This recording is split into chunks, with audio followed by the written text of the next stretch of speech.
मलिर अच्छा रिपोर्ट करेंगे शाहनवाज शहर। जी शाहनवाज शहर, क्या तफसीलात है इस हवाले से? मलिर के स्टील टाउन हदूद में तेल चोरी का तस्वीर उसने निशानदी की। गन फायर पुलिस की बड़ी कार्रवाई करते हुए 7,000 लीटर चोरी शुदा पेट्रोल बरामद किया गया। स्टील टाउन पुलिस है उन तेल चोरी माफिया के तेल चोरी शुदा हवाले का दिया।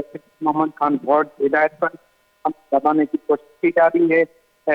ना अभी तक ना कोई गिरफ्तारी अमल में लाई गई है और ना कोई एफआईआर दर्ज की गई है। चोरी शुदा तेल जो है बरामद के बावजूद माफिया बेखौफ गरम है।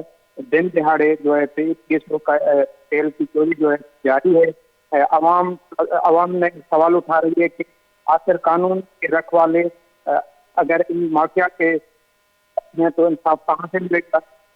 अभी तक जो है टाउन में कोई भी कार्रवाई नहीं की है। हरेआम प्रोटोकॉल देकर दिया जा रहा है। जो तेल माफिया है उनको चोरी का पेट्रोल बरामद होने के बावजूद भी कोई कार्रवाई अमल में नहीं लाई गई है। जी जी बहुत बहुत शुक्रिया शाहनवाज शहर तफसीलात से आगाह करने के लिए।